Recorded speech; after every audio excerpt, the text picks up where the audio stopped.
मरचू जंगल से लकड़ियां काटकर बाजार में बेचने गया, लेकिन उसे लकड़ियों के अच्छे दाम नहीं मिले।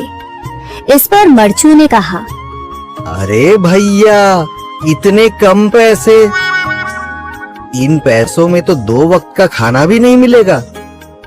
आप मुझे बहुत ही कम पैसे देते हैं।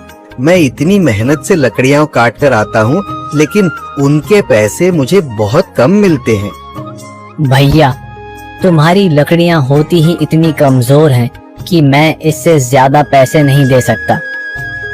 तुम्हारी लकड़ियों के बस इतने ही पैसे बनते हैं। अरे भैया, कुछ ज्यादा कर दो ना। वो क्या है ना कि इन पैसों का तो कुछ भी नहीं आता। मैं अपनी जिंदगी कैसे गुजारूंगा? भैया, तुम जाकर अच्छी लकड़ियां लाओ, तभी इन लकड़ियों का अच्छा दाम मिल पाएगा, वरना इन लकड़ियों का तो यही दाम है। ये सुनकर मरचू बहुत ज्यादा परेशान हो गया और पैसे लेकर किराने की दुकान से सामान खरीदकर घर आ गया। घर पहुंचते ही मरचू की पत्नी सीता ने कहा, अरे जी, सामान ले आए आप? हाँ जी, सामान ले आया हूँ। सीता के चेहरे पर खुशी छा जाती है, लेकिन जब उसने सामान देखा, जी, इसमें तो बहुत थोड़ा सामान है। हाँ सीता, मुझे पता है कि यह सामान बहुत थोड़ा है, लेकिन मैं क्या करूं? मेरे पास जितने पैसे थे, मैं उतने का ही सामान लेकर आ गया हूँ।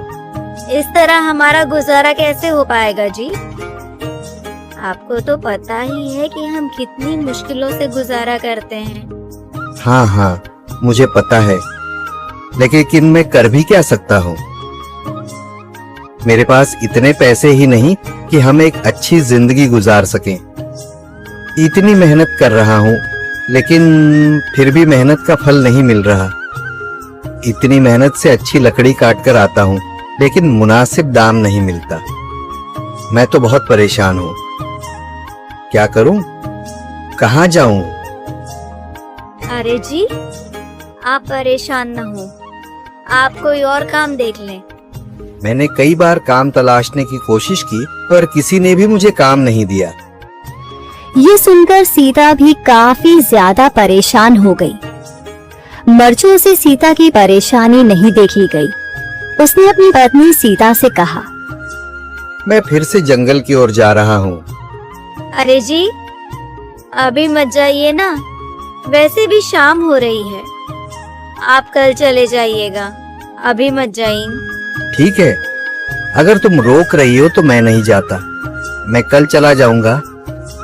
इसके बाद मरचू गांव में घूमने के लिए चला गया। तभी उसे एक आदमी मिला और उसने कहा, कहाँ जा रहे हो भैया? और सुनाओ, क्या हाल चाल है? जिंदगी कैसे गुजर रही है? अरे भैया, तुम्हें तो पता है कि लकड़ियां काट कर कैसे गुजारा होता है। हाँ भैया, तुम सही कह रहे हो। और आसपास के जंगलों में अच्छी लकड़ियां भी नहीं है। इसके लिए तो जंगल के अंदर जाना पड़ेगा। पर जंगल के अंदर तो काफी सारे जंगली जानवर होंगे। मुझे बहुत डर लगता है भैया। मैं जंगल में कैसे जाऊंगा? हाँ भैया, जंगली जानवर तो होंगे, लेकिन अच्छी लकड़ियां तो वहीं से ही मिलेंगी। ये सुनकर मरचू बहुत ज्यादा परेशान हो गया, लेकिन वह आदमी बिल्कुल ठीक कह रहा था। जंगल के किनारे की सारी लकड़ियां कट चुकी थीं। अब सिर्फ जंगल के अंदर ही अच्छी लकड़ियां बची थीं। अगली सुबह मरचू लकड़ियां काटने जंगल की ओर चल पड़ा। जंगल में आने के बाद मरचू ने कहा, अरे, यहाँ पर तो लकड़ियां ही नहीं हैं। वो आदमी सही कह रहा था। लकड़ियों के लिए तो जंगल के अंदर ही जाना पड़ेगा। पर जंगल के अंदर जाना क्या सही रहेगा? मुझे तो बहुत डर लग रहा है, क्योंकि वहां पर तो काफी सारे जंगली जानवर होंगे जो खतरनाक होंगे। अगर आज मैं जंगल के अंदर नहीं गया तो मैं आज घर पैसे लेकर नहीं जा सकूंगा, और फिर जब पैसे नहीं होंगे तो गुजारा कैसे होगा?